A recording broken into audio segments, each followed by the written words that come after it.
नमस्कार, उत्तराखंड बुलेटिन में आप सभी का स्वागत है। मैं हूं आपके साथ निशा शर्मा। आइए उत्तराखंड की तमाम खबरों पर एक नजर डालते हैं। सबसे पहली खबर खटीमा से। खटीमा शारदा टॉकीज से तहसील तक भव्य मोर्चा निकाला गया, जिसमें नेता प्रतिपक्ष और विधायक भुवन चंद्र कापड़ी, नानक मत्ता, विधायक गोपाल सिंह राणा के नेतृत्व में जनता ने अंकिता हत्याकांड में निष्पक्ष जांच की यहां पर मांग की।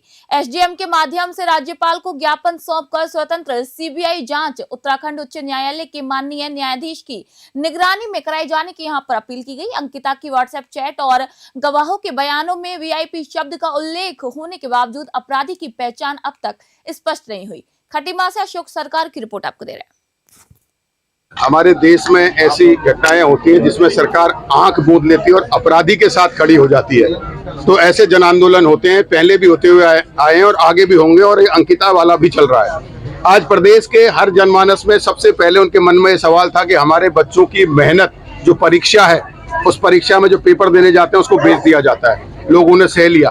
किसानों की फसल को मूल्य नहीं मिल रहा है, ठेकेदार खा जा रहे हैं, उन्होंने सह लिया। लेकिन जब बात आई कि एक बेटी जो ये विश्वास के साथ घर से बाहर निकली कि वो लड़कों के बराबर है, लड़का लड़की एक समान के नारा जब शरीरार्थ होने लगा, जब वो लड़की निकली और रोजगार करने लगी, तो 20 साल की लड़की को एक्स्ट्रा सर्विस के नाम पर उसकी हत्या कर दी जाती है। आज पूरा आप यंग यूथ को देख रहे हैं, बुजुर्ग को देख रहे हैं। हम जितनी भी महिलाएं आज सड़क पे उतरी हैं, अंकिता भंडारी के न्याय के लिए उतरे हैं। हम चाहेंगे, अपने सरकार से भी चाहेंगे कि उनको न्याय देना चाहिए, उनको चुप्पी तोड़नी चाहिए। जो दोषी हैं उनको सजा मिलनी चाहिए। आज हम सच में कुछ बेटियों के लिए, हर घर की बेटी सुरक्षित नहीं है। हमें भी लगता है कि हमारी भी बेटियां जा रही हैं, हम जा रहे हैं तो हम सुरक्षित नहीं हैं। तो सरकार को ये चुप्पी तोड़नी चाहिए। उनको जो दोषी हैं उन्हें सजा मिलनी चाहिए, उन्हें कड़ी से कड़ी सजा मिलनी चाहिए। आज पूरी मातृशक्ति आप लोग देख रहे हैं, पूरे जमात के साथ हम लोग यहाँ इकट्ठे हैं। हमारे विधायक जी, उनके समक्ष हम लोग यहाँ पर उपस्थित हैं। लेकिन हम मातृशक्ति चाहते हैं, जो दोषी है उसको सजा मिलनी चाहिए, कड़ी से कड़ी सजा मिलनी चाहिए, ताकि आगे से कोई ऐसी गलती ना करे। ऐसी कांग्रेस के कार्यकर्ता आज एक ज्ञापन लेके आए थे महामहिम राज्यपाल महोदय के नाम का, जिसमें अंकिता भंडारी हत्याकांड की जांच सीबीआई से कराने के संबंध में उनके द्वारा ज्ञापन उप जिलाधिकारी महोदय के माध्यम से माननीय महामहिम राज्यपाल महोदय को प्रेषित किया गया है, जिसे हमने नियमानुसार लेते हुए और महामहिम राज्यपाल। खबर हरिद्वार से। हरिद्वार में उर्मिला सुरेश राठौड़ प्रकरण में एसआईटी ने कार्रवाई तेज कर दी है। दोनों पक्षों के आवासों पर पहले ही नोटिस चस्पा किए जा चुके हैं, लेकिन इसके बावजूद वे पुलिस के समक्ष पेश नहीं हुए। मामले की गंभीरता को देखते हुए विभिन्न मुकदमों के आधार पर एसआईटी का गठन किया गया है, ताकि निष्पक्ष और समग्र जांच सुनिश्चित की जा सके। एएसपी हरिद्वार प्रेमेंद्र सिंह डोभाल ने कहा है कि जिनके पास भी मामले से जुड़े साक्ष्य हैं, वे उन्हें पुलिस को शीघ्र सौंपे। उन्होंने उम्मीद जताई है कि दोनों पक्ष जल्द ही आवश्यक साक्ष्य प्रदान करेंगे, जिससे कि एसआईटी आगे की कानूनी कार्रवाई को मजबूती से आगे बढ़ा सके। हरिद्वार से तनवीर अली की रिपोर्ट आपको दिखा रहे हैं। जनपद हरिद्वार में विभिन्न थानों में पंजीकृत मुकदमों के आलोक में एक एसआईटी बनाई गई थी, जो सभी जो हमारे अभियोग हैं उसकी विवेचना निष्पक्ष तरीके से कर सके। इसमें सुरेश राठौर और उर्मिला सनावत, जिनके द्वारा इस पूरे प्रकरण में जो साक्ष्य दिए जाने थे वो अभी तक इनके द्वारा नहीं दिए गए हैं, न ही ये एसआईटी के समक्ष अभी तक उपस्थित हुए हैं। मैं अपेक्षा करता हूं कि जल्दी ही वो एसआईटी के समक्ष उपस्थित होकर जो उनके पास साक्ष्य हैं वो उपलब्ध कराएं, ताकि विवेचना में गतिशीलता आए और आगे की जो कार्रवाई है वो हो सके। इस संबंध में दोनों ही पक्षकारों को नोटिस जारी किए गए हैं, जिनके घरों में भी चस्पा कर दिए गए हैं। मैं उम्मीद करता हूं कि जल्दी ही जो भी इनके पास साक्ष्य हैं वो एसआईटी के समक्ष देंगे, ताकि उसकी निष्पक्ष जाँच की जा सके। और अगर इस संबंध में इनके द्वारा कॉपरेट नहीं किया जाता है, जैसा अभी तक इनके द्वारा किया जा रहा है, तो जो भी आगे की वैधानिक कार्रवाई है वो की जाएगी। बिल्कुल इनके परिवार वालों से भी इस संबंध में पूछताछ की गई, इनके वेयरहाउस के बारे में पूछा गया है, बात की गई है।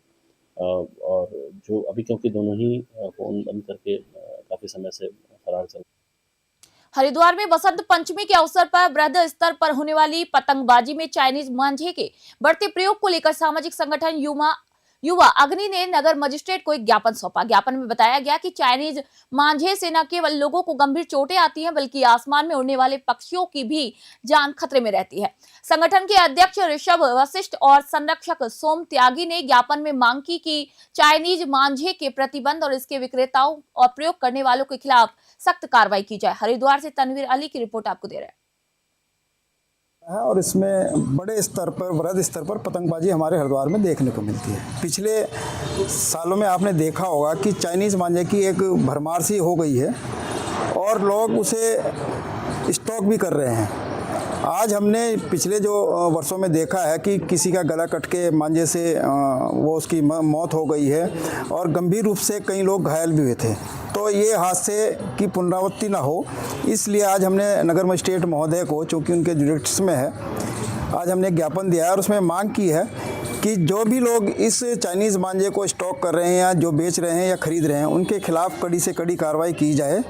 और ये जो अभियान है, हरिद्वार में कुंभ मेले के क्षेत्र में गैर हिंदुओं के प्रवेश को प्रतिबंधित करने की मांग जोर पकड़ रही है। कट्टरपंथी हिंदूवादी नेत्री साध्वी प्राची ने हरिद्वार प्रेस क्लब में पत्रकारों से यहां बातचीत करते हुए सरकार से पूरे कुंभ क्षेत्र को गैर हिंदू प्रतिबंधित क्षेत्र घोषित करने की यहां पर अपील की है। साध्वी प्राची ने सुरक्षा का हवाला देते हुए लाल किले पर हुई आतंकी घटना का जिक्र किया।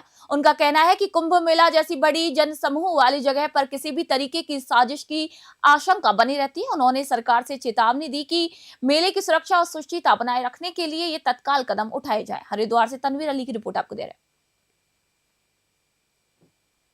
लक्सर से अभी आपको खबर दे रहे हैं। यहाँ पर लक्सर तहसील सभागार में तहसील दिवस का आयोजन किया गया, जिसमें एडीएम और मुख्य विकास अधिकारी ललित नारायण मिश्रा ने जन समस्याओं को सुना। जिला स्तर के अधिकांश विभागों के अधिकारी यहाँ पर मौजूद रहे, जबकि कुछ विभागों के अधिकारी अनुपस्थित पाए गए और उनके वेतन रोकने के यहाँ पर निर्देश भी जारी किए गए। शिकायतकर्ताओं ने अतिक्रमण और दबंग लोगों द्वारा जमीन पर कब्जे से गंभीर मुद्दे यहाँ पर उठाए हैं। शिकायतकर्ता अरुण कुमार ने कहा है कि डाढे की दहना गांव में 120 बीघा जमीन दबंगों ने हड़प ली और प्रशासन डर के कारण कार्रवाई भी नहीं कर रहा। अंकुर नागर ने भी ग्राम प्रधान और अधिकारियों की मिलीभगत पर यहां सवाल उठाए। लक्सर से जॉनी चौधरी की रिपोर्ट आपको दे रहे हैं। डीएम साहब के यहाँ पे दीजिए। उससे पहले सीएम पोर्टल वगैरह थी, और यहाँ से कोई कार्रवाई होती है तो ठीक है, वरना फिर हाई कोर्ट जाना पड़ेगा। या पटवारी को बुला गया जी, उनसे कहा गया कि सर खाली कराओ, डीएम साहब ने बोला तो हाई कोर्ट जाना पड़ेगा जी। हाई कोर्ट जाऊंगा। और इतनी जमीन 120 बीघा के आसपास जमीन ये एहतमाल के जंगल में है जी, और मुस्तकम में भी इतनी ही जमीन पर अवैध कब्जा कर रखा है लोगों ने। दबंग लोग हैं, 2 मर्डर कर रखे हैं। अगर उन्हें वैसे कहते हैं तो कोई सुनवाई नहीं होती, कानून भी कुछ नहीं करता। आप जब ये जानते हो थोड़ा डर तो लगता ही है ना। दबंग लोग हैं, 2-3 मर्डर कर रखे हैं। बताओ, मैं अकेला आदमी हूँ। दरबार जो होता है इसमें प्रशासन बैठते, कोई प्रतिनिधि नहीं बैठ सकता। बैठते तो भाई माननीय सांसद और माननीय क्षेत्र के विधायक भी बैठते हैं, और इसमें एक प्रमुख बैठता है, ब्लॉक प्रमुख क्षेत्र का, जो अधिकारी को अपने दबाव में लेना चाहता है क्षेत्र में। सर वहां बैठे ना, मैं गाँव का आदमी नहीं शिकायत कर पाते देख कर ही गाँव के आदमी को, तो इसलिए जनता का, इसमें सिर्फ जनता ही अधिकारी, उनसे अधिकारी ही बैठे हैं। तहसील दिवस में जो शिकायतें आई हैं उनमें अतिक्रमण के संबंधी शिकायतें हैं, कुछ निर्माण संबंधी शिकायतें हैं, कुछ जगह पे जैसे जो नाले का पानी है वो गांव में भर रहा है, उसकी शिकायत है। इसके अलावा जो शिकायतें आई हैं उनमें अवैध खनन की भी कुछ शिकायतें आई हुई हैं, और साथ में दूसरे व्यक्ति द्वारा दूसरे की जमीन पर कब्जा करने संबंधी शिकायतें आई हैं। शिकायतें आई हैं जिसमें 32 का निस्तारण मौके पे किया गया है, और ये कहा गया है, सभी लेखपालों को निर्देशित किया गया है कि वो अपने गांव सभा की जो सरकारी जमीन है उसको कब्जा मुक्त कराएं, और उसको कब्जा मुक्त कराने के साथ जो एलएमसी है उसको सौंप दें। हाँ, कुछ गांव में चकबंदी चल रही है और वहाँ भी कुछ जगह चकबंदी से संबंधित शिकायतें आई हुई हैं। उसमें भी शिकायतों की जो प्रकृति है वो अवैध कब्जे की है, और इसके अलावा सरकारी जमीन पे दूसरे व्यक्ति का कब्जा है। इसके साथ ही कुछ जगह चकबंदी पूर्ण करने की भी बात हो रही है, तो इनको संबंधित अधिकारियों ने निर्देशित किया गया है। इसमें रूल्स हैं कि अगर एक बार हटाने के बाद दूसरी बार कब्जा होता है तो उसके संबंध में भी प्रावधान है, और ये भी प्रावधान है जैसे जिस जगह पे खाली करा दिया जाता है तो संबंधित थाने को भी कहा जाता है कि जो कब्जा खाली कराया गया है, जो अतिक्रमण खाली कराया गया है, उसको खबर लालकुआं से। लालकुआं कोतवाली क्षेत्र से 22 वर्षीय मानसिक रूप से कमजोर महिला रबीना पत्नी नूरी के लापता होने का मामला सामने आया है। सुभाष नगर वार्ड नंबर 5 निवासी उसके भाई सुकन शेर ने कोतवाली में गुमशुदगी की यहां पर रिपोर्ट दर्ज कराई। सुकन ने बताया कि रबीना बीते 5 महीने से ससुराल विवाद के चलते मायके में रह रही थी। उसकी 1 साल की बेटी पति के पास रहती है। रविवार की दोपहर करीब 3 बजे वह घर से अचानक चली गई और देर शाम तक वापस नहीं लौटी। परिवार ने कई प्रयास किए लेकिन महिला का कोई सुराग नहीं मिला।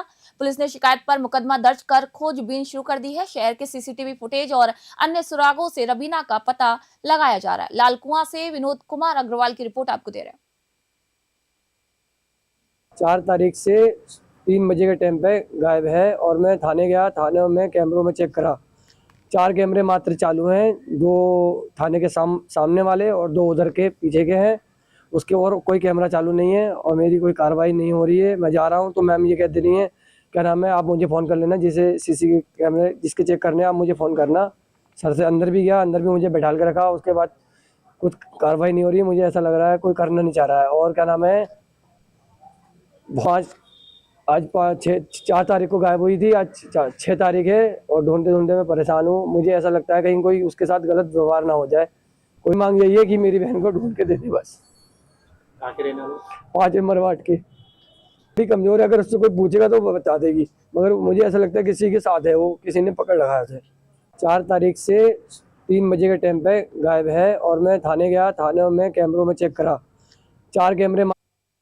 खटीमा में बीजेपी कार्यकर्ताओं ने नवनियुक्त पदाधिकारियों का भव्य स्वागत किया। छात्र संघ के पूर्व अध्यक्ष सतीश चंद्र भट्ट को प्रदेश उपाध्यक्ष, किसान नेता मनोज शाही को कुमाऊं संयोजक किसान मोर्चा और रामू भारती को अनुसूचित जनजाति प्रदेश मंत्री बनाए जाने के बाद कार्यकर्ताओं ने टोल टैक्स से रामलीला ग्राउंड तक रैली निकाली। रामलीला मैदान में भारी जनसमूह में नवनियुक्त पदाधिकारियों का जोरदार अभिनंदन किया गया। सतीश भट्ट ने कहा कि प्रदेश नेतृत्व के विश्वास को वह कभी भी नहीं तोड़ेंगे और पार्टी के युवाओं को साथ लेकर मुख्यमंत्री पुष्कर सिंह धामी के हाथ मजबूत करेंगे। किसान प्रकोष्ठ कुमाऊं संयोजक मनोज शाही ने कहा कि वह किसानों की समस्याओं को सरकार तक पहुंचाने का काम करेंगे। खटीमा से अशोक सरकार की रिपोर्ट आपको दे रहे हैं। पहले ये देश जो है कल्चर, यहाँ से जो इसका कल्चर एग्रीकल्चर है और एग्रीकल्चर से ही भारत जो है कृषि प्रधान देश है और किसानों की मुद्दाओं को आगे उठाना और अपने सरकार तक पहुंचाना, जो काम नहीं हुए हैं उसको पूरा करना। जैसे अभी तो धान के पेमेंट हो गए हैं और कई चीज़ें हो गई हैं, गन्ने का भी पेमेंट आ रहा है। भविष्य में कोई भी किसानों की कोई समस्याएँ आती हैं, जो भी आती हैं उनके साथ कंधे से कंधा मिला के और सरकार तक पहुँचाना और उस काम को कराना। किसान हित में काम किया जाएगा क्योंकि मोदी जी का सपना है किसानों को ज़्यादा से ज़्यादा उन्नति और आगे बढ़ाना है ताकि देश बढ़ेगा, क्योंकि हमारा देश कृषि प्रधान देश है। मुख्यमंत्री जी का और प्रदेश के नेतृत्व का बहुत बहुत धन्यवाद करता हूँ जिनने मुझे इस लायक समझा। और देखिए 2027 की जहाँ तक बात रह गई, हम पूरे खटीमा वासी चाहते हैं एक बार पुनः माननीय मुख्यमंत्री जी खटीमा से ही इस प्रदेश का नेतृत्व करें। तो हम सबकी एक ही आवाज़ है कि माननीय पुष्कर सिंह धामी को 2027 में खटीमा वापस लाना है। पहले ये देश जो है कल्चर, यहाँ से उत्तराखंड बुलेटिन में फिलहाल इतना ही। देश दुनिया खबरों के लिए देखते रहिए News 21। मैं निशा शर्मा फिलहाल आप सभी से इजाजत चाहती हूँ।